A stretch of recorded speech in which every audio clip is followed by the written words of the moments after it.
ಸ್ನೇಹಿತರೆ ತಮಗೆಲ್ಲ ಅಥರ್ವ ಯೂಟ್ಯೂಬ್ ಚಾನಲ್ಗೆ ಸ್ವಾಗತ. ಸ್ನೇಹಿತರೆ, ಯಾರಾದರೂ ಮೊದಲ ಬಾರಿಗೆ ನಮ್ಮ ಯೂಟ್ಯೂಬ್ ಚಾನಲ್ಗೆ ಭೇಟಿ ನೀಡ್ತಾ ಇದ್ದರೆ ಸಬ್ಸ್ಕ್ರೈಬ್ ಮಾಡ್ಕೊಳ್ತಾನೆ ಮರಿಬೇಡಿ ಸ್ನೇಹಿತರೆ. ಸ್ನೇಹಿತರೆ, ತಮಗೆಲ್ಲ ಗೊತ್ತಿರುವಂತೆ ದಿನಾಂಕ 4/2/2026 ಒಂದು ಡಿಸೆಂಬರ್ನಲ್ಲಿ ನಡೆದಂತಹ ನೆಟ್ ಪರೀಕ್ಷೆಯ ಅಂತಿಮ ಫಲಿತಾಂಶ ಅಂತಕ್ಕಂಥದ್ದು ಪ್ರಕಟವಾಗಿದೆ. ಸೊ ಅದರಲ್ಲಿ ಆಲ್ಮೋಸ್ಟ್ ನಿಮಗೆಲ್ಲ ಗೊತ್ತಿರುವಂತೆ ಕನ್ನಡ ವಿಷಯದ ಕುರಿತು ಎಷ್ಟು ಜನ ಪರೀಕ್ಷೆಯನ್ನು ಬರೆದಿದ್ರು, ಸೊ ನೆಕ್ಸ್ಟು ಎಷ್ಟು ಜನ ಕ್ವಾಲಿಫೈ ಆಗಿದ್ದಾರೆ, ನೆಕ್ಸ್ಟ್ ಮುಂದೆ ಮತ್ತೆ ಯಾವಾಗ ನೋಟಿಫಿಕೇಷನ್ ಆಗ್ತದೆ ಮತ್ತು ಈ ಬಾರಿಯ ಕಟಪ್ ಯಾವ ರೀತಿಯಾಗಿತ್ತು ಅನ್ನೋದ್ರ ಬಗ್ಗೆ ಸ್ವಲ್ಪ ನಾವಿಲ್ಲಿ ಗಮನಿಸ್ತಾ ಹೋಗೋಣ ಸ್ನೇಹಿತರೆ.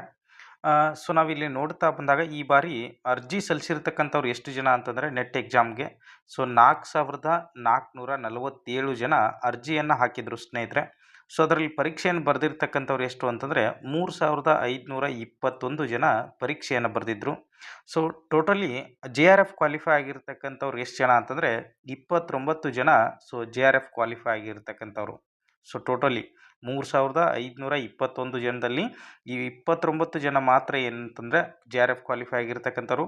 ಸೊ ಟೋಟಲಿ ನೆಟ್ ಕ್ವಾಲಿಫೈ ಆಗಿರ್ತಕ್ಕಂಥವ್ರು 277 ಜನ ಸೊ ನೆಟ್ ಕ್ವಾಲಿಫೈ ಆಗಿದ್ದಾರೆ. ಅದೇ ರೀತಿ PhD ಕ್ವಾಲಿಫೈ ಆಗಿರ್ತಕ್ಕಂಥವ್ರು 554 ಜನ ಸೊ PhDಗೆ ಕ್ವಾಲಿಫೈ ಆಗಿದ್ದಾರೆ ಸ್ನೇಹಿತರೆ. ಈ ಬಾರಿಯ ಒಂದು ರಿಸಲ್ಟ್ ಅಂತಕ್ಕಂಥದ್ದು ಈ ರೀತಿಯಾಗಿದೆ. ಸೊ ನೋಡ್ರಿ, 29 ಜನ ಜಸ್ಟ್ JRF ಕ್ವಾಲಿಫೈ, ಅದೇ ರೀತಿ 277 ಜನ ಸೊ ನೆಕ್ಸ್ಟು PhD ಬಂದಾಗ 554 ಜನ ಸೊ ಕ್ವಾಲಿಫೈ ಆಗಿರ್ತಕ್ಕಂಥದ್ದು. ಸೊ ನಾವಿಲ್ಲಿ ಒಂದು ಪ್ರವರ್ಗವಾರು ನೋಡ್ತಾ ಬಂದಾಗ ಸ್ನೇಹಿತರೆ, ನಿಮ್ಗೆ ಆಲ್ಮೋಸ್ಟ್ ಈ ಕಟಪ್ಪನ್ನು ನೋಡಿರ್ತೀರಿ. ಈ ಬಾರಿ ಪ್ರಶ್ನೆ ಪತ್ರಿಕೆ ಅಂತಕ್ಕಂಥದ್ದು ತುಂಬ ಕಠಿಣತೆಯಿಂದ ಕೂಡಿತ್ತು.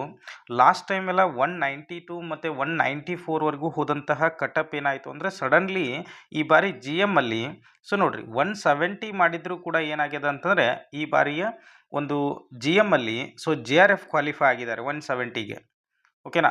ಸೊ ನೆಕ್ಸ್ಟ್ ಅದೇ ರೀತಿಯಾಗಿ OBC ಒಳಗೆ ಬಂದಾಗ ಸೊ 162 ತೊಗೊಂಡಿದ್ರು ಅಂತಂದರೆ ಸೊ 5 ಜನ ಏನಾಗಿದ್ದಾರೆ ಅಂದರೆ ಈ ಬಾರಿ OBCಯಲ್ಲಿ ಸೊ JRF ಕ್ವಾಲಿಫೈ ಆಗಿರ್ತಕ್ಕಂಥವ್ರು.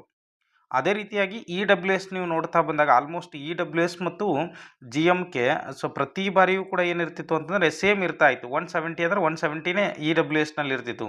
ಬಟ್ ಈ ಬಾರಿ ಏನಾಗಿದೆ ಅಂತಂದರೆ ಸೊ 158ಗೆ JRF ಆಗಿದೆ.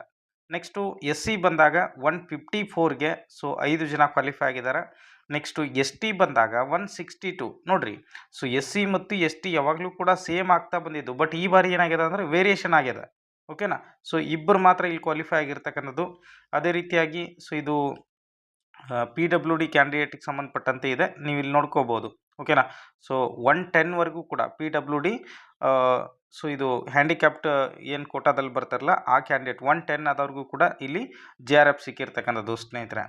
ಇನ್ನು ಈ GM ಅಲ್ಲಿ ನೆಟ್ ನೋಡ್ರಿ 150 ಯಾರು ಮಾಡಿದ್ರಲ್ಲ ಅವರೆಲ್ಲ ಕೂಡ ನೆಟ್ ಕ್ವಾಲಿಫೈ ಆಗಿದ್ದಾರೆ. 150 ಅಂತೂ ಬಹಳ ಅತಿ ಕಡಿಮೆ ಈ ಬಾರಿ.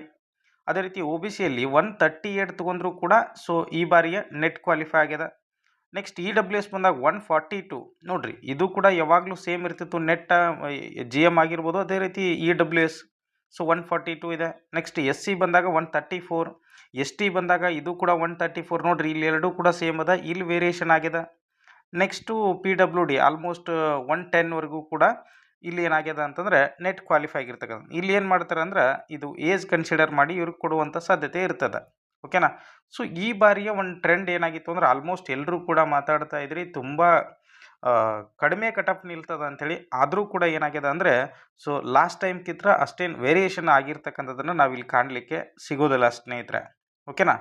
ಸೊ ಹಾಗಾಗಿ ಈ ಬಾರಿ ಏನಪ್ಪ ಅಂತಂದರೆ ಸುಮಾರು ಇಷ್ಟು ಜನ ಕ್ವಾಲಿಫೈ ಆಗಿರ್ತಕ್ಕಂಥದ್ದು. ನೆಕ್ಸ್ಟ್ ಯಾರೆಲ್ಲ ಕ್ವಾಲಿಫೈ ಆಗಿಲ್ಲ ಆಲ್ಮೋಸ್ಟ್ ಈಗ ನೋಡ್ರಿ, ಸೊ ಜೂನ್ ಮಟ್ಟ ಅಂತಂದರೆ ಮತ್ತೆ ಒಂದು ನೆಟ್ ಎಕ್ಸಾಮ್ ಕನ್ಫರ್ಮ್ ಆಗ್ತದೆ. ಅದಾಗೋಕ್ಕಿಂತ ಮುಂಚಿತವಾಗಿ ಅಸಿಸ್ಟೆಂಟ್ ಪ್ರೊಫೆಸರ್ ಆಗ್ತದೆ ಅನ್ನುವಂಥ ಸುದ್ದಿ ಅದ.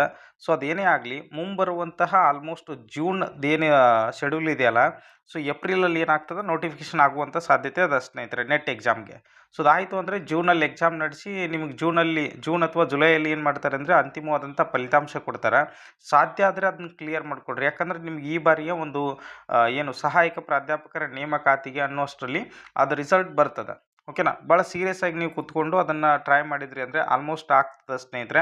ಸೊ ನೀವು ನಮ್ಮ ಟೆಲಿಗ್ರಾಮ್ ಗ್ರೂಪಿಗೆ ಜಾಯ್ನ್ ಆಗ್ಬೋದು. ಇದಕ್ಕೆ ಸಂಬಂಧಪಟ್ಟಂಥ ಅಪ್ಡೇಟ್ಸನ್ನು ನಾವು ಕೊಡ್ತಾ ಇರ್ತೀವಿ. ಅಥವಾ ಕನ್ನಡದ ಅಭ್ಯರ್ಥಿಗಳು ಯಾರಾದರೂ ಇದ್ರಿ ಅಂತಂದರೆ ಸೊ ನಮ್ಮ ಯೂಟ್ಯೂಬ್ ಚಾನಲ್ಗೆ ಜಾಯ್ನ್ ಆಗ್ಬೋದು. ಸುಮಾರು ತರಗತಿಗಳನ್ನ ನಾವು ಅಲ್ಲಿ ಮಾಡಿಕೊಟ್ಟಿದ್ದೀವಿ. ಸೊ ಮಂತ್ಲಿ ಅಲ್ಲಿ ಏನಿರ್ತದೆ ಅಂದರೆ ₹89 ಇರ್ತದೆ. ಸೊ ನೀವು ಅವುಗಳ ಮುಖಾಂತರವಾಗಿ ಇಲ್ಲೆಲ್ಲ ನೋಡ್ಬೋದು ನೀವು. ಹೌದಾ? ಸೊ ಇವೆಲ್ಲವೂ ಕೂಡ ಕನ್ನಡ ಪ್ರಶ್ನೆ ಪತ್ರಿಕೆಗಳನ್ನ ಸಾಲ್ವ್ ಮಾಡಿರ್ತಕ್ಕಂಥದ್ದು.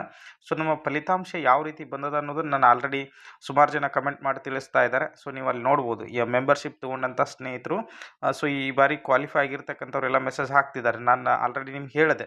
ಓಕೆನಾ? ಸೊ ಅದನ್ನು ನೋಡ್ಕೊಳ್ರಿ. ನೋಡ್ಕೊಂಡು ಮುಂಬರುವಂತಹ ಪೇಪರ್ಗೆ ಸೊ ನೀವು ಭಾಳ ಸೀರಿಯಸ್ ಆಗಿ ಏನು ಮಾಡಬೇಕು ಅಂದರೆ ಪ್ರಿಪ್ರೇಷನನ್ನು ಮಾಡ್ತಾ ಬರಬೇಕು ಸ್ನೇಹಿತರೆ. ಸೊ ಈ ಬಾರಿ ನಿಮ್ಮ ಚಾನ್ಸ್ ಮಿಸ್ ಆಗಿರ್ಬೋದು. ನೆಕ್ಸ್ಟ್ ಟೈಮ್ ಮತ್ತೆ ನೀವು ಏನು ಮಾಡ್ಬೋದು ಅಂದರೆ ಪ್ರಯತ್ನ ಮಾಡಿದರೆ ಆಲ್ಮೋಸ್ಟ್ ನಿಮ್ಗೆ ಇನ್ನೂ ಒಂದು 4 ಮಂತ್ ಸಿಗ್ತದೆ. ಸೊ ಅದರಲ್ಲಿ ನೀವು ಮತ್ತೆ ಗೆಟೇನ್ ಆಗ್ಬೋದು. ಸೊ ಹಾಗಾಗಿ ಪ್ರಯತ್ನವನ್ನು ಮಾಡಿರಿ ಅಕ್ಟೋಬರ್ಗೆ. ಸೊ ಅಕ್ಟೋಬರ್ಗೆ 18ಕ್ಕೆ ಮತ್ತೆ ಕೆಸೆಟ್ ಎಕ್ಸಾಮ್ ಕೂಡ ಇದೆ.